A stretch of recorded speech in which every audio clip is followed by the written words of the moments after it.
Hello friends, welcome to my channel Swiss life style. இன்றைக்கி இந்த ஷார்ட்ஸில் கேரளா ஸ்டைல் கடலைக்கறி எப்படி பண்ணுறதுன்னு பார்க்க போகிறோம். இதுக்கு நான் வந்து கொண்டக்கடலையை 100 கிராம்ஸ் வந்து நல்லா பாயில் பண்ணி எடுத்து வச்சுருக்கேன்.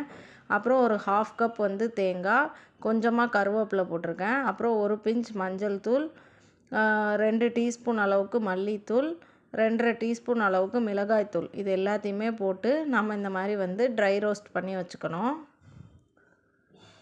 சிம்மில் வச்சு தான் நம்ம இதை வந்து வறுக்கணும். அதுக்கப்புறமா ஒரு தக்காளி, ஒரு பெரிய வெங்காயம், கொஞ்சம் வந்து இஞ்சி, ஒரு 7 பல் அளவுக்கு பூண்டு, அப்புறம் 2 பச்சை மிளகா, இந்த மாதிரி வந்து நம்ம நறுக்கி வச்சுக்கணும். அப்புறம் நம்ம இந்த ரெசிபி ஃபுல்லாகவே கோகோனட் ஆயிலில் தான் செய்யணும்.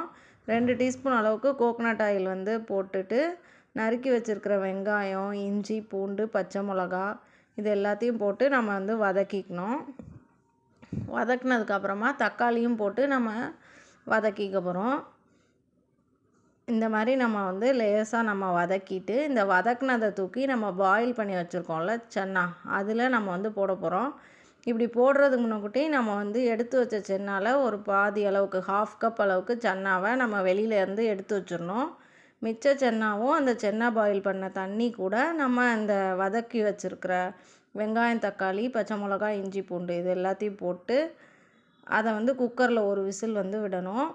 அப்புறம் நம்ம வந்து வறுத்து வச்சுருந்தோம்ல அந்த தேங்காய், கருவேப்பிலை, அப்புறம் கொஞ்சம் மசாலாலாம் போட்டு வறுத்து வச்சது கூட கொஞ்சம் சென்னாவையும் போட்டு நல்லா இந்த மாதிரி தண்ணி விட்டு நம்ம வந்து அரைச்சி எடுத்து வச்சுக்கணும். இப்போ குக்கரில் வந்து ஒரு விசில் விட்டு எடுத்தாச்சு. இது கூட இப்போ நம்ம அரைச்சி வச்சுருக்கிற இந்த பேஸ்ட்டை போடணும். எதுக்காக இது கூட நம்ம சென்னா போட்டு அரைக்கிறோன்னா அப்போ தான் வந்து ஒரு கொழு கொழுப்பு வந்து வரும், அதுக்காக. போட்டுட்டு தண்ணி கொஞ்சம் விட்டுட்டு இதுக்கு தேவையான அளவுக்கு சால்ட் வந்து போடணும்.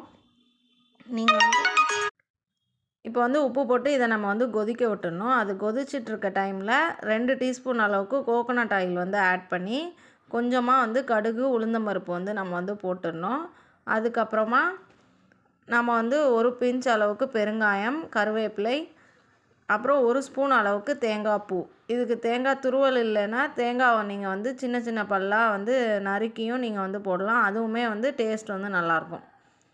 இந்த மாதிரி நம்ம வந்து லேசாக வதக்கிட்டு இதை அப்படியே நம்ம கிரேவியில் நம்ம ஆட் பண்ணிடணும். அவ்வளோதான், நம்மளோட டேஸ்டியான கேரளா ஸ்டைல் கடலைக்கறி வந்து ரெடி ஆயிடுச்சு.